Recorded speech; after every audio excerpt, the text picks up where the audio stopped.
This episode, I literally lost my mind. This was a wild episode. This may be my favorite episode so far. If we were to choose a theme for this episode, I would say it would be trust and how we've completely lost it. It really does feel like so much of the season has been working together for this episode. A lot happened, so let's just get started.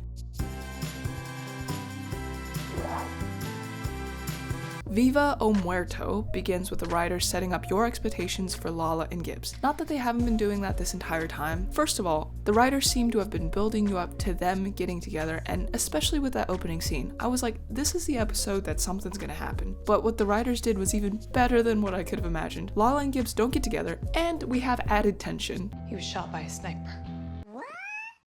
The core values and fundamentals of two people come crashing into one another. Everything we've been learning about these two characters this whole season, for an entire series, come crashing into one another, and the writers let the characters just exist as the characters have been written. And it made sense why the two wouldn't be able to reconcile beyond this moment. I am aware that we were left on a cliffhanger, so there was really no time to discuss, and honestly at this point I can understand the awkward silence that the car ride was back to NIS. Lala is a character who wants to appear tough. She is tough.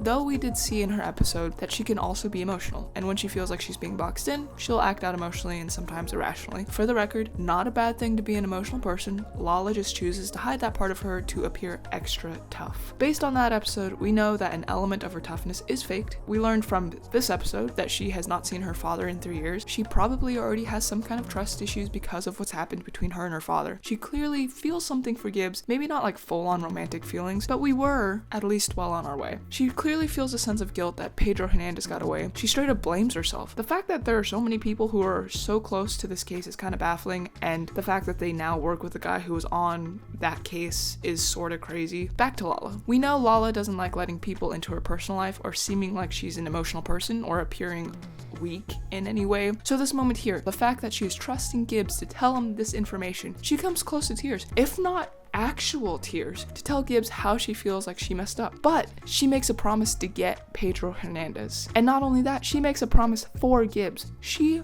personally will get Pedro Hernandez for Gibbs, which we find out later was probably an awkward conversation for Gibbs to have because, you know, he already shot Pedro Hernandez. It almost looks like he's about to tell her something here. Was he gonna tell her he killed Pedro, or was he just thinking? Would he have told her if someone hadn't started shooting at them? We will never know. This scene sets up the ending scene so well. Lala feels betrayed. And again, I will say that what Gibbs did, he needed to get justice. That was his family. Franks did give him the information. The intricacies of how Lala got involved and how this came up again, considering that they all worked on the case, should have been thought through before Gibbs even started working with him, but I can kind of understand how it was somewhat of an oversight. But anyway, I completely understand how Lala reacted. At this point, the audience is unsure if Gibbs shot Hernandez yet or not. I really thought for a second that they would all go on a team mission and get Hernandez together. The team aspect that we've been working towards and trusting each other, it's all gone. And again, I realize that Gibbs did this before he joined the team, so it's like he couldn't really be thinking about this team, but Gibbs goes about things by himself, solo, which is something that we see in the original NCIS show as well about Gibbs. Gibbs obviously found a lot of healing after killing Pedro Hernandez. Franks gave him the information. The situation is almost like no one's fault.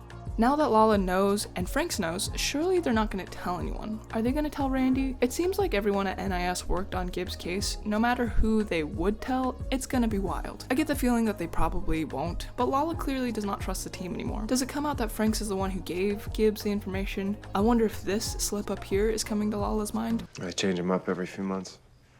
How do you know that?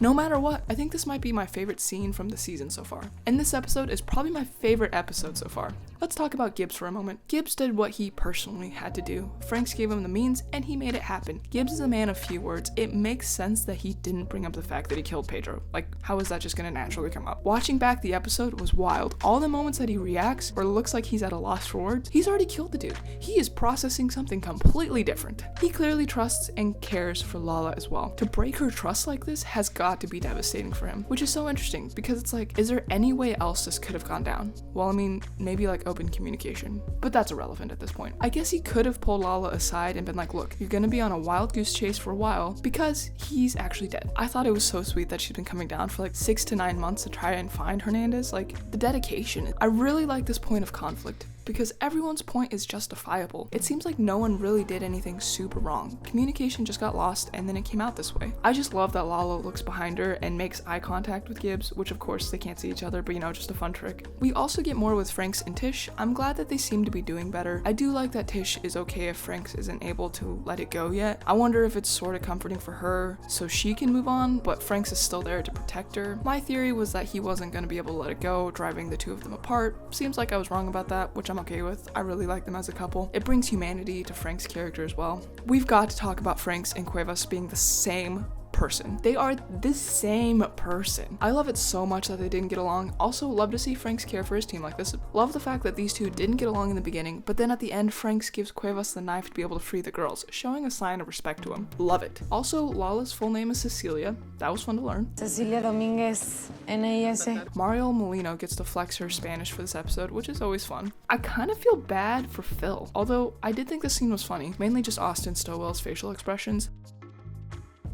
Also, this felt like a video game cutscene. Sorry, Gibbs. Yeah, your guy was drugged. Look, I got some stuff to take care of here. Over and out.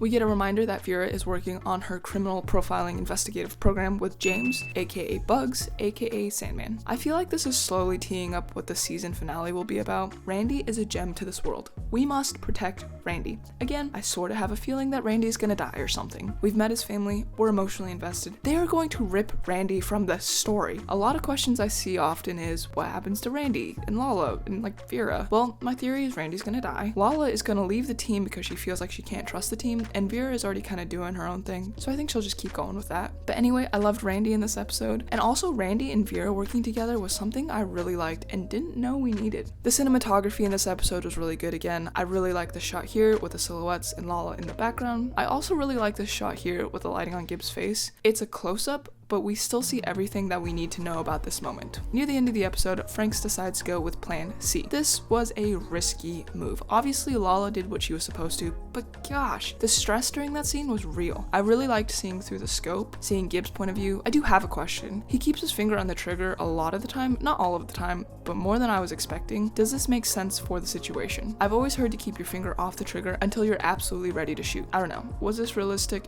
Does anyone know? He only does it after Lala goes in, so maybe he's just ready to shoot at any given moment once Lala is in danger. I don't know. Maybe I'm being too nitpicky. We did see this moment here in a flashback in the first half of the season 3 finale of NCIS, so that was sort of cool to see the flashback recreated. The creators did a good job of holding out when exactly this moment happened, giving even more tension to this episode in particular. I will say, I don't think the writers will do this, but if Lala leaves, I will be so less invested in this show. There are still a lot of great characters, but if Lala leaves, I just don't know. I do love the mistrust and the tension that is occurring. I'm just hoping she doesn't leave the show completely. This was a really great episode. The creators of the show have done a really good job at having everything work together, but still having room for the characters to breathe and just be themselves, contributing to the story even more. Definitely my favorite episode so far. I'm looking forward to seeing how we reconcile this moment here. Thank you so much for watching. Be sure to like and subscribe, and I'll see you in the next video.